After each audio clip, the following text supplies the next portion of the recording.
Staffy, we're going to come to you in a minute, Samuel. Staffy, Toon Tactics. I know you guys were going at it in the verbally, that is, in the group chat. Let me go to Staffy first. Just present it to us, and then we'll go into the.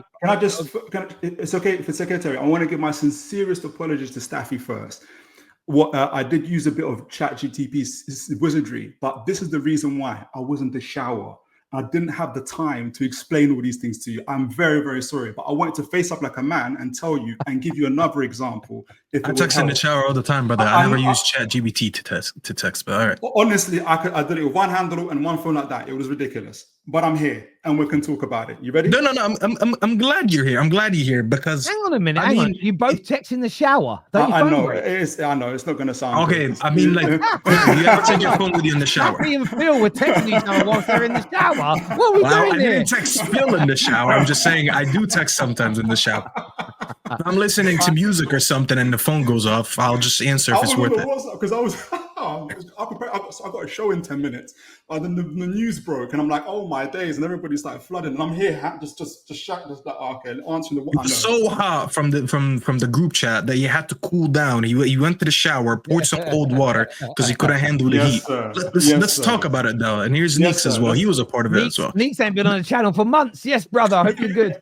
Over to you, gentlemen. Over to you guys. No, let's talk about it though, because I was trying to use the word common sense, and you said it's Staffy's world. No, common sense is not my world. It's just the world that we live in. You have to wind it, Staffy. They won't know what we're talking about. They won't know what we're talking about. Yeah, I will. So when we're talking about the difference between a legally binding contract and an ethical contract. What's an ethical contract? There's no actual paper that you write on when you take an ethical contract, or else that would be just a legal contract. An ethical contract could be used by just words. If I give you a promise, if I tell Terry, I'll hop on the stream later today, I didn't give him an actual contract where I said I'll be here today, but I gave him my word. So when clubs go back on their words, as being reported at least, or being insinuated by Isak right now, that is the fact that we're dealing with. Now, I don't know if that's right or wrong. I just want to wait until I find out that part. Now, when we sit here, and this was my whole argument, that now, with the way this whole thing is being done, and I agree with you when you said, I just feel bad with the fans in all this, because they're the ones that got sucked in, and unfortunately, it's just a situation between the player and two clubs.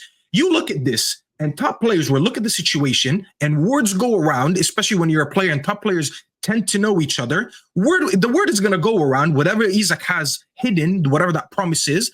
And I'll be honest, if I'm a top player, I will now question once or twice, is going to Newcastle the right move or not? You can deny it all you want, but that's just what happens in sports. It happens in basketball, it happens in NFL, and it happens in the Premier League or in football in general. So they're going to look at the situation. They're going to be like, wait, hold on a minute.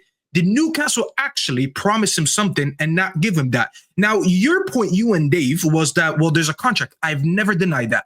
There's a contract, and as long as you can obey that contract and go by that contract, you're supposed to do it. However, we cannot sit here and pretend that in a magical world, there's no words being given, especially between an owner and a player, that if you come in, if an offer comes in with this amount, will you allow me to leave? And if they give you the word, it doesn't. I understand it's not legal, but let's not pretend it doesn't happen. We've seen examples this summer where Gyökeres, almost two of us, did the same thing. He was promised to leave if a certain amount of a bid comes in, and then Sporting were trying to milk that out. He sat out. He said, "I'm not training," and eventually they budged in and sold him anyways. The reason I kept using Sesko is because that is the pure example of a good relationship between a player and between a club. Last summer, it was told that he had an offer, but he had a release clause of 63 million. They told him, renew your contract because we're going to up that release contract. And they promised him, if any offer comes in within 75 and higher, we will sell you. What did they do? A year later, Newcastle United came in for him. And what did they do? They sold him right away. That shows you that, yes, there is a legal contract. However, when a club, an ethical club, gives a word, they will go by it. If you choose not to stick with your word, you're not going to go to jail. No one is arresting you tomorrow saying Newcastle have illegally blocked Isak's move to Liverpool. No one is saying that. We know he has about 3 more years. So if you choose to do that, you go ahead and do that. But to pretend here and act like People don't look at ethical organizations and say, I'm not going to join an organization if they have any stain on their name or they're deemed to be unethical. I've worked in corporate for years. I don't know about you guys. I know Terry did, but I don't know you guys personally. I'm sure anyone here who's worked at corporate level in any point in their life, they know that there's organizations that it's not only just about the pay, it's not only about the benefits, it's not only about the job, it's about the ethical organization. If you are known to be unethical, people will doubt joining you. So we can sit here and pretend all we want that this won't damage Newcastle, but it is the facts. You will get opportunities to move on and get better players in the future, or even be linked, with top talents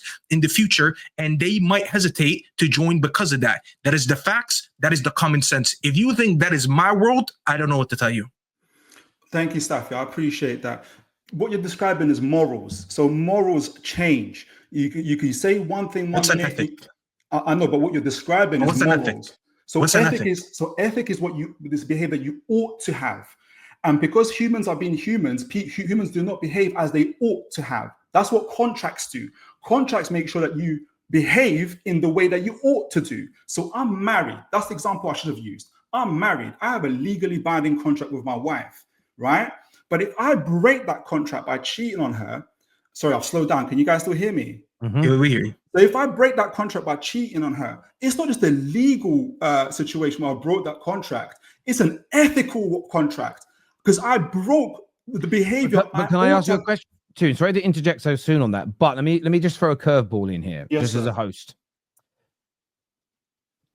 You wouldn't have broke a legal or moral or ethical code if you asked her for an open relationship. She said yes, so you could go out and have sex with another woman. And then once you had sex with another woman, if she then takes you to court to go, I've got to divorce him because he cheated on me, you would be backed as long as there was proof, i.e. meeting notes, an agent was present, or a recording that she promised it. And I think that's what everyone is missing here. Yes, not every agreement has to have a signature and a contract for it to be binding. If your boss sends you an email saying you can have next week off, that's not a contract, but it's legally binding still. But that's what you're describing. You're describing morals, people changing. So the contract, so for me as a Christian, I'm married in church under God.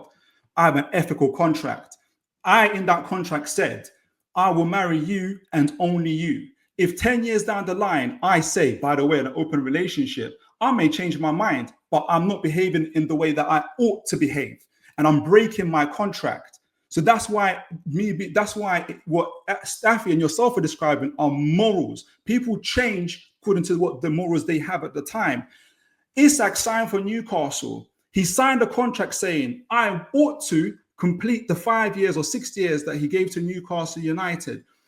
Newcastle signed their contract with them and said, we will pay you whether you're injured or you're not injured. Newcastle fulfilled what they ought to do when he was injured. We paid his contract. When Isak signed his contract, he said he'll play for Newcastle. He is not doing that. He's not doing what he's ought to doing. He's going according to his morals. Liverpool came along, or whoever came along, we're going to leave Liverpool out of it. A big club came along, and he now wants to change his morals. He now wants to create another promise that was not on the contract. He no longer wants to behave in the way that he ought to, but the way he wants to, according to his morals. A promise is not on the contract, though. That's what me and you are basically going back and forth on. You are pretending that a promise is on a contract. Yeah, sure. A contract. No, I'm not pretending. That's the truth. A contract is okay. So, a contract in this situation, what are you giving me versus what I'm giving you? I am giving you money versus you giving me your footballing ability to play on the pitch. So I play for you, you pay for me. You're giving me what's on the contract. No, but Can I jump in here for a second? Because I know you guys are going back and forth there, but I actually used to write contracts for a living. It was my job. Contracts aren't just written format. A contract can be verbal. Yes. People are making the assumption that the written part is the contract and the verbal part isn't a contract. It's a promise or a moral obligation or ethical or whatever else. You can have a verbal contract that's legally enforceable in the same way as a written contract. You need witnesses to that, right? You need witnesses to that. Yes, oh God, yeah, you need to do it in the correct way, but I'd imagine if his agent who's acting on his behalf has said that that's in play. Have you heard about his agent? He's banned from I can't even hear you because you're talking at the same time with me. Oh, so if you want to repeat that. No, I was saying that he's I don't know if you've heard about Mr. Isak's agent, Mr. Lermek. He's been banned from 3 football clubs according to his behavior. Newcastle United have consistently denied saying that they've made any such promise with Isak. So Newcastle United are not witnesses to whatever contract Isak has in his brain. That's what they're putting out publicly. Again, but this is where I think. Once again, now you find yourself in a situation. I've got 3 minutes. I don't want to. You find now yourself in a situation where it's my word versus your word, and this is what's happening right now. It's Isak's word versus not me and you. I mean, like the club and Isak. I know. Can I say something? My witness is the contract. That's what it is. Neeks, I'm going to come to you next. I just want to say one thing to Phil. So very quickly, I'm very sorry, Neeks. This is the thing, right? You're doing what I think too many Newcastle fans have done this summer. You are just pushing out because you don't even know what the contract says because you haven't been privy. You're not privy to it, right? So none of us know exactly what's in there. Do you know what Isak said? Hang on. Well, I know what Isak said in his statement. We want to know. Hang on. But the point I'm trying to make is this: if you listen to how most people have spoken about this deal, they've listened to Newcastle say it's not for sale. Isak is saying this. Liverpool have done this. This journalist, everyone's balanced. What I'm hearing from you is, I don't think any of those other things are possibilities. No. It's only this. No, because if you thought it was a possibility, you would. I don't think you'd be as mad and as frustrated as you are. If you knew there was a possibility that a verbal contract existed for him to leave, you wouldn't be as angry. No. Staffy made the point around promises. That's what we're debating. I can't then start talking about all this other stuff. I'm focusing on what Staffy is saying. If you want me to talk about the narratives and everything else, I can do. But if I do that, I'm ignoring what Staffy is saying. I'm too because you don't know what the promise is. That's the point that I was arguing with you. You are backing your club side, and I understand it. You're a Newcastle fan, but to completely dismiss that there's another side of the story and we don't actually know. I don't think that's at least my belief. I can't tell you to believe whatever I believe in, but my belief for Isak to come out and to even make that statement and to completely miss the PFA awards and just make that statement, obviously he had to make it because he didn't show face. So it was always the perfect time to do it. I highly doubt someone with his reputation, a top footballer at this level, to come out and completely lie on the name of Newcastle and risk all that. Because why would you do that? You are basically committing career suicide if you're lying like that. That's a huge lie.